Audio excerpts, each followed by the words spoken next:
मान्यवर, यूपीए के शासन में वहां नाकाबंदी की जाती थी, ब्लॉकेट लगाए जाते थे। एक साल में 139 दिन से 30 दिन तक का ब्लॉकेट रहा, 5 साल तक ब्लॉकेट लगे और उस वक्त पेट्रोल के दाम 1200 रुपये तक पहुंचे थे। हमने 28 दिन में पूरा काम पूरा कर रेलवे को वहां पहुंचा है और अबाधित रूप से आज सप्लाई वहां पर चालू है और दामों को बढ़ने नहीं, अबाधित रूप से। और इतनी कठिन परिस्थिति थी कि कुकी एरिया में मतई ड्राइवर नहीं जा सकते थे, मतई एरिया में कुकी ड्राइवर नहीं जा सकते। हम आसाम से ट्रक भी लाए, ड्राइवर भी लाए, सेना को भी लगाए और जाकर दामों को हमने कंट्रोल करने का काम किया है। मान्यवर, मैं हिंसा की भी आंकड़े देना चाहता हूं। मैं क्यों कह रहा हूं कि आप राजनीति कर रहे हो, मैं लॉजिक के साथ कह रहा हूं। मान्यवर, अब तक 152 लोग मारे गए, इसमें कोई छुपाने की जरूरत नहीं है। ये सोशल मीडिया के जमाने में छिप भी नहीं सकता है और हमारा स्वभाव भी छिपाने का नहीं है। मान्यवर, 152 लोग मारे गए हैं, इसकी एनालिसिस क्या है? मई में 107 मारे गए, मई महीने में, आज हम अगस्त में, जून में 30 मारे गए, जुलाई में 15 मारे गए और अगस्त में अब तक 4 मारे गए। मान्यवर, मई में जो 107 मारे गए उसमें से 68 लोग 3, 4 और 5 में पहले 3 दिन में ही मारे गए। मैं इसके माध्यम से ये कहना चाहता हूं मान्यवर कि हिंसा धीरे धीरे कम हो रही है। हम हिंसा में की आग में तेल डालने का काम न करें, हम तेल न डालें। तेल कैसे डाला जाता है मैं बताता हूं। श्री राहुल गांधी जी यहां से वहां मुलाकात करने, मैं बड़ा स्वागत करता हूं, संवेदना है, मणिपुर की चिंता है। गए, एयरपोर्ट पर उतरे, उन्होंने कहा कि भाई हमें चूड़ाचांदपुर जाना है। ठीक है भाई, अगले दिन जाने वाले थे, पहले दिन कहा कोई बात नहीं, चाहिए आप जरूर जाना चाहिए। हमने कहा हेलीकॉप्टर से चले जाइए, कि नहीं मैं रोड से जाऊंगा। पुलिस ने रोकना पड़ा, फिर 3 घंटे तक ऑल इंडिया लाइव कराकर ये नाटक देश को दिखाया और फिर 4 बजे दूसरे दिन हेलीकॉप्टर से चले गए। भाई हेलीकॉप्टर से चले जाते तो क्या आपत्ति थी, हमने सुरक्षा की पूरी व्यवस्था की थी, परंतु इस प्रकार की काम करने के लिए वहां जाना, इसको पॉलिटिक्स कहते हैं गौरव जी। आप वहां जाते हैं तो कोऑपरेट करिए, चूड़ाचांदपुर जाने से कोई नहीं रुक रहा, हम हेलीकॉप्टर से भेज रहे हैं, आप जाना नहीं चाहते, नहीं मैं बाय रोड ही जाऊंगा।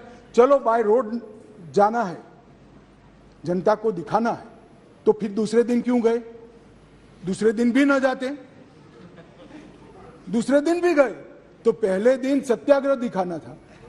भाई इस तरह की पॉलिटिक्स ऐसी विषम परिस्थितियों में मत करिए। क्या आप मानते हैं, आप क्या मानते हैं कि सरकार को आप इस तरह से परेशान करेंगे, चाहे वहां की हो या यहां की, पर जनता नहीं जानती है? जनता ये सारा जानती है और पहचानती भी है। इसलिए मैं कह रहा था, अधीर रंजन जी चले गए, मैं पॉलिटिक्स नहीं कर रहे तो मैं बताता रहा पॉलिटिक्स करें। मान्यवर, हमने लगभग 14,898 लोगों को अरेस्ट किया है और हर केस की एफआईआर 1106 एफआईआर रजिस्टर कर दी गई है। अब अंत में जो शर्मनाक वीडियो आया, मैं इसके बारे में भी कहना चाहता हूं।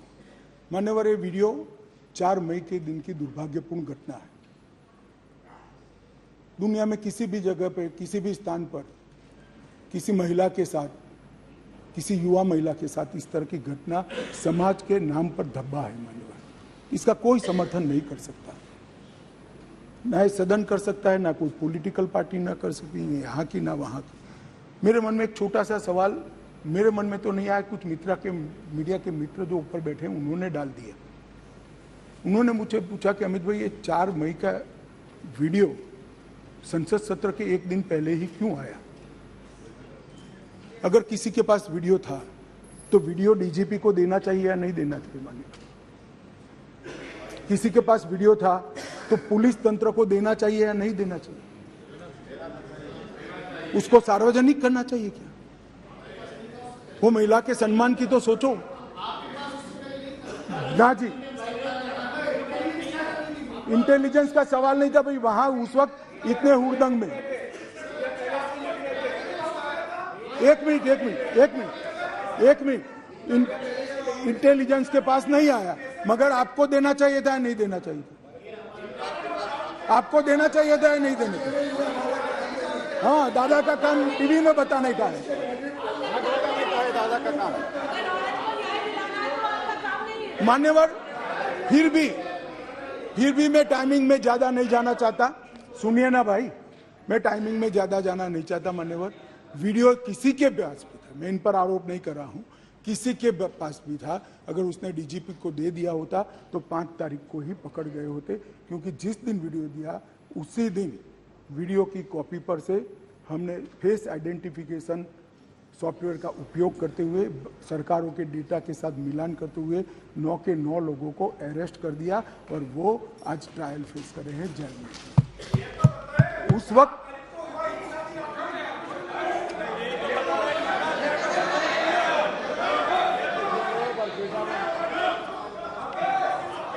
मान्यवर, मैं शांति के लिए किए गए प्रयासों को भी सदन के सदस्यों को बताना चाहता हूं।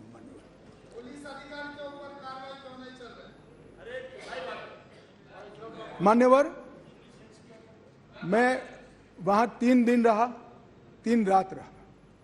मेरे साथी नित्यानंद जी 23 दिन तक लगातार वहां रहे। एमओएस होम मिनिस्टर पहली बार नहीं कोई गया ही, पहली बार मैं ही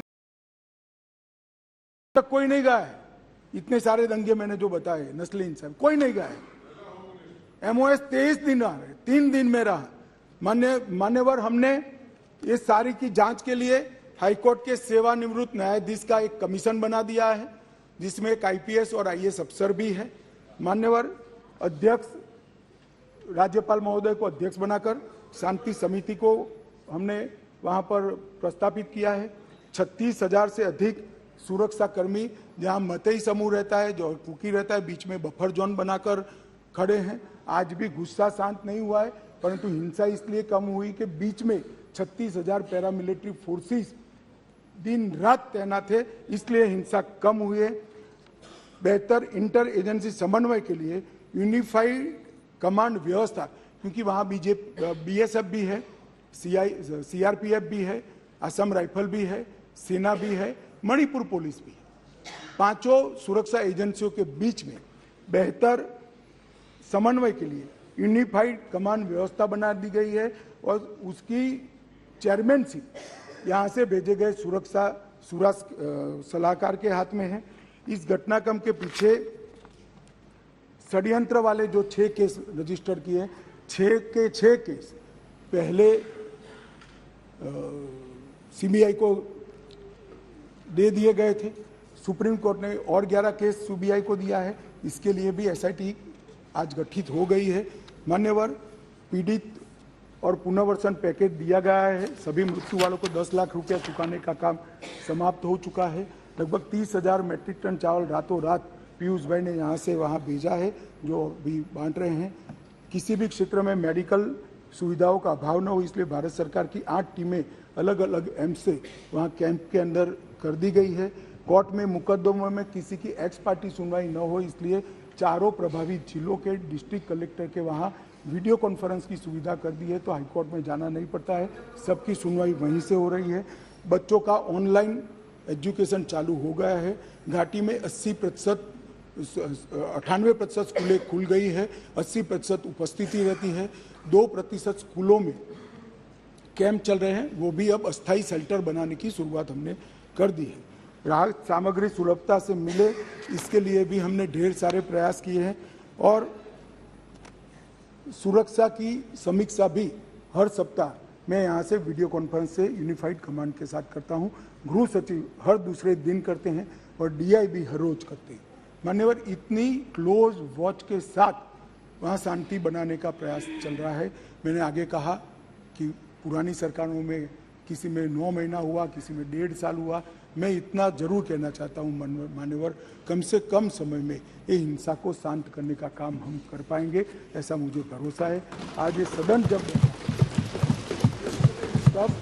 तब सदन को मैं विश्वास दिलाना चाहता हूं कि मणिपुर के अंदर भाई ये बहुत यार बाद में पूछो ना, बाद में पूछो, बैठ जाओ प्लीज।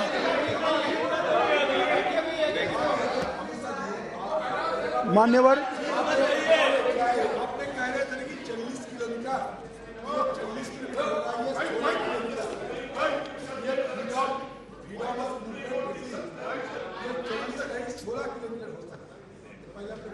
मान्यवर, दूसरी बात यह है कि सब ऐसे नहीं होती चर्चा। आपको मौका में देंगे, पूरा मौका देंगे आपको, माननीय गृह मंत्री। मान्यवर, सीमा की सुरक्षा को सुनिश्चित करने के लिए बाड़ बनाने का काम शुरू हो चुका है। बाकी बाड़ का सर्वे हमने और गति से चालू किया है। बायोमेट्रिक्स लेने की गति भी हमने बढ़ा दी है।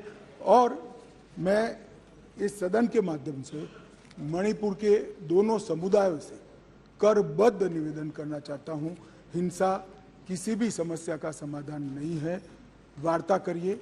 अभी हम मतई समुदाय के साथ भी वार्ता कर रहे हैं, मैं स्वयं कर रहा हूं। कुकी समुदाय के साथ भी वार्ता कर रहे हैं, आज भी की थी, मैं स्वयं कर रहा हूं। मेरा अनुरोध है कि साथ में बैठकर, भारत सरकार के साथ बैठकर इस समस्या का समाधान निकाल दीजिए। अफवाहों से ज़्यादा अविश्वास का वातावरण हुआ है। भारत सरकार की जरा भी मंशा नहीं है कि वहाँ की डेमोग्राफी को चेंज कर दिया जाए। घुसपैठ को भी हम रोकेंगे। हमने राजद्वारी तरीके से म्यांमार के साथ भी बात की है और हर प्रयास हम करना चाहते हैं जो हम कर पाते हैं। मान्यवर, मैं इतना ही कहना चाहता हूं कि इस विषय पर राजनीति नहीं करनी चाहिए। ये विषय ऐसा है जिसमें किसी की जान गई है, किसी का सम्मान गया है, किसी के साथ दुर्व्यवहार हुआ है। वो व्यक्ति हमसे कितना भी दूर रहता हो, मगर भारत का है और इसके प्रति हम सबके मन में, पूरे सदन के मन में संवेदना होनी चाहिए। मैं मानता हूं कि इस शांति की अपील में मेरी बात रखने के बाद सदन के दोनों ओर के सदस्य शांति की अपील में जुड़ेंगे। मैं बाकी सबका तो भरोसा नहीं दे सकता, मगर एनडीए के सारे सदस्य तो जुड़ेंगे, इसका मुझे भरोसा है।